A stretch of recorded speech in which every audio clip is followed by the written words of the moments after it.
ನಾನು ಗಣೇಶ ಪುರಾಣದಿಂದ ಆಯ್ದ ಈ ಒಂದು ಕಥೆಯಿಂದ ಗಣಪತಿಯ ಒಂದು ಕಥೆಯನ್ನು ನಿರೂಪಿಸ್ತೇನೆ. ನಿಮಗೆಲ್ಲ ಗೊತ್ತಿದೆ, ಗಣಪತಿಗೆ ದೂರ್ವೆ, ದುರ್ವಾಂಕುರ, ಅನೇಕ ಕಡೆಗೆ ಇದನ್ನು ಕರ್ಕೆ ಎಂಬುದಾಗಿಯೂ ಕರೀತಾರೆ. ಬೇರೆ ಬೇರೆ ಭಾಷೆಗಳಲ್ಲಿ ಬೇರೆ ಬೇರೆ ರೀತಿ ಉಂಟು. ನೀವು ಅದನ್ನು ನೋಡಿದ್ದೀರಿ. ಸಾಮಾನ್ಯವಾಗಿ ಗಣಪತಿಯನ್ನು ಆರಾಧಿಸುವವರು ದೂರ್ವೆಯಿಂದ ಆತನನ್ನು ಆರಾಧಿಸುವುದು ಕಾಣುತ್ತೇವೆ. ಇದು ಒಂದು ಹುಲ್ಲು ಜಾತಿಯ ಸಸ್ಯ, ಎಲ್ಲ ಕಡೆ ಬೆಳೆಯುವಂತಹ ಒಂದು ವಿಶಿಷ್ಟವಾದದ್ದು. ಇದಕ್ಕೊಂದು ಕಥೆ ಗಣೇಶ ಪುರಾಣದಲ್ಲಿ ನಮಗೆ ದೊರೆಯುತ್ತದೆ. ಯಾಕೆ ಗಣಪತಿಗೆ ದೂರ್ವೆ ಎಂಬುದು ಅತ್ಯಂತ ಪ್ರಿಯವಾದದ್ದು? ಬೇರೆ ಹೂವುಗಳನ್ನು ಬಳಸುವುದೇ ಇಲ್ಲ, ಅನೇಕರು ಅಲಂಕಾರಕ್ಕಾಗಿ ಬಳಸುವುದಿದೆ. ಆದರೆ ಗಣಪತಿಗೆ ಪ್ರಿಯವಾದದ್ದು ದೂರ್ವೆ ಎಂಬುದಾಗಿಯೇ ಪ್ರಸಿದ್ಧ. ಇಲ್ಲೊಂದು ಮಾತು ಜೊತೆಗೆ ಹೇಳ್ತೇನೆ ನಾನು. ಬೆಳ್ಳಿಯದ್ದು ದೂರ್ವೆಯನ್ನು ಮಾಲೆಯಾಗಿ ಮಾಡಿ ಗಣಪತಿಗೆ ಪೋಣಿಸಿ ಸರವನ್ನು ಮಾಡಿ ಹಾಕಿದ್ದ ನೋಡಿದ್ದೇನೆ. ಅದು ನಮ್ಮ ಆಡಂಬರಕ್ಕೂ ಶ್ರೀಮಂತಿಕೆಗೆ ಆದಿತ್ತು ಹೊರತು ಗಣಪತಿಗೆ ಈ ಕಥೆಯ ಆಧಾರದಲ್ಲಿ ಗಣಪತಿಗೆ ಅದೇನು ಉಪಯುಕ್ತವಾದದ್ದಲ್ಲ. ಯಾಕೆಂದರೆ ಗಣಪತಿಯು ಅಂದಂದಿನ ದುರ್ವೆಯನ್ನೇ ಬಯಸುತ್ತಾನೆ ಎಂಬುದಕ್ಕಾಗಿ ಹೇಳುವುದು. ಒಮ್ಮೆ ದೇವತೆಗಳೆಲ್ಲ ಒಂದು ಕಡೆ ಸೇರಿದ್ದರು. ಯಮನು ಆ ಸಭೆಯಲ್ಲಿದ್ದ, ದಂಡಧರನಾಗಿರುವಂತಹ ಯಮ. ಆ ಸಭೆಯಲ್ಲಿ ತಿಲೋತ್ತಮೆಯ ನಾಟ್ಯವಾಗುತ್ತಿತ್ತು. ಬಹಳ ಸುಂದರವಾಗಿ ನರ್ತಿಸುತ್ತಿದ್ದಳು. ಆದರೆ ಯಮನಿಗೆ ಆಕೆಯನ್ನು ಕಂಡಾಗ ಒಂದು ವಿಶೇಷವಾದಂತಹ ವ್ಯಾಮೋಹ ಹುಟ್ಟಿತು. ಆದರೆ ಅದು ಆಗುವ ಅನರ್ಥವನ್ನು ಅರ್ಥ ಮಾಡಿಕೊಂಡಂತಹ ಯಮ ಅಲ್ಲಿಂದ ಹೊರಟು, ಆ ಸಭೆಯಿಂದ ಹೊರಟು ಓಡಿ ಬರ್ತಾನೆ. ಓಡಿ ಬಂದರೂ ಅವನಿಗೆ ಆಕೆಯ ಮೇಲಿನ ಮೋಹ ತಡೆದುಕೊಳ್ಳಿಕ್ಕಾಗೋದಿಲ್ಲ. ಆತನ ರೇತಸ್ಸು ನೆಲದಲ್ಲಿ ಹಾಗೆಯೇ ಬಿದ್ದು ಹೋಗ್ತದೆ. ಆ ರೇತಸ್ಸಿನಿಂದ ಒಬ್ಬ ಭಯಾನಕರಾದಂತಹ ರಾಕ್ಷಸ ಹುಟ್ಟಿ ಬರ್ತಾನೆ. ಬೆಂಕಿಯ ಉಂಡೆಯಂತೆ ಕಾಣಿಸುತ್ತಿರುವಂತಹ ಭಯಾನಕವಾದಂತಹ ರಾಕ್ಷಸ.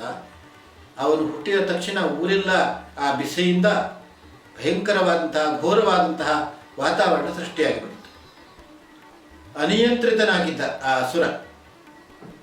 ಎಷ್ಟು ಅನಿಯಂತ್ರಿತನಾಗಿದ್ದ ಅಂತ ಅಲ್ಲಿದ್ದಂತಹ ದೇವತೆಗಳು ಅವರಿವರಲ್ಲಿ ಹೆದರಿ ಓಡಿ ಹೋದರು. ಯಮನಿಗೂ ಏನು ಮಾಡಬೇಕು ಅಂತ ಕಾಣಲಿಲ್ಲ. ಅವ ಸಿಕ್ಕಿದ್ದನ್ನು ಮುಕ್ತಿದ್ದ, ಲೋಕವನ್ನು ಸುಡ್ತಿದ್ದ. ಕೊನೆಗೆ ದೇವಲೋಕದ ಮೇಲೆಯೂ ದಾಳಿ ಮಾಡಲಿಕ್ಕೆ ಹೊರಟ. ಅವರನ್ನೆಲ್ಲ ಸೋಲಿಸಿ ಓಡಿಸಿದ.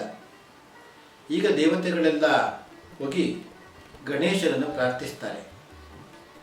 ಈ ಅಸುರನ ಅಟ್ಟುಳಿಯನ್ನು ನಾವು ತೀರಿಸಲಾರೆವು.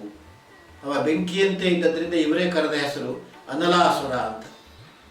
ಈ ಅನಲಾಸುರನ ಕಷ್ಟವನ್ನು ನೀನು ನಿವಾರಿಸಿಕೊಡಬೇಕು ಭಗವಂತ ಅಂತ ಕೇಳಿಕೊಳ್ತಾರೆ.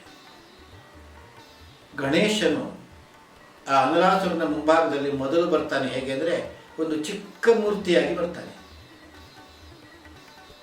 ಅವನು ಇವನನ್ನು ಹಿಡಿದು ನುಂಗಿ ಬಿಡ್ತೇನೆ ಅಂತ ಹತ್ತಿರ ಬರುವಾಗ ಗಣೇಶ ಬೃಹದಾಕೃತಿಯಾಗಿ ಬಿಡ್ತಾನೆ. ಗಣೇಶನ ಒಂದು ವಿಶೇಷತೆ ಅದು.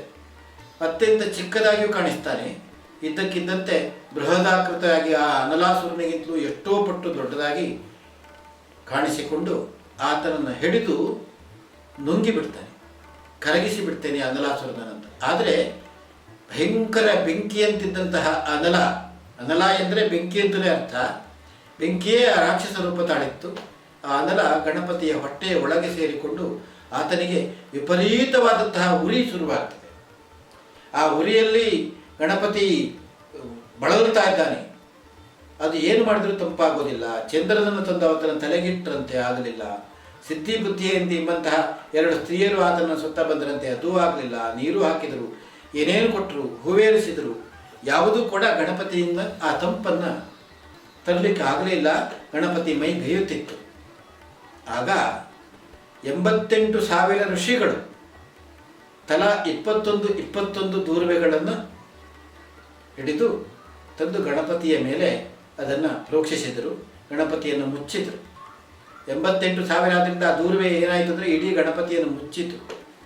ಆಗ ಆ ದೂರ್ವೆಯ ತಂಪಿನಿಂದಾಗಿ ಗಣಪತಿಯ ಒಳಗಿರುವ ಅನಲಾಸುರ ಸಂಪೂರ್ಣ ಕರಗಿ ಹೋಗಿ ಗಣಪತಿಗೆ ತಂಪಿನ ಅನುಭವವಾಯಿತಂತೆ. ಅಂದು ಮೊದಲಾಗಿ ಆಸ್ತಿಕರು, ಗಣೇಶನನ್ನು ಆರಾಧಿಸುವ ವ್ಯಕ್ತಿಗಳು ಗಣಪತಿಯ ಇಚ್ಛೆಯಂತೆ ಆತನಿಗೆ ನನಗೆ ಅತ್ಯಂತ ಪ್ರಿಯವಾದಂತಹ ಈ ದೂರ್ವೆಯಿಂದ ಯಾರು ನನ್ನನ್ನು ಪೂಜಿಸುತ್ತಾರೋ ಅವರಿಗೆ ನಾನು ಅನುಗ್ರಹಕಾರಕನಾಗುತ್ತೇನೆ ಎಂಬುದಾಗಿ ದೇವತೆಗಳ ಮುಂದೆ ಗಣಪತಿ ವರವನ್ನು ಕೊಟ್ಟಂತೆ.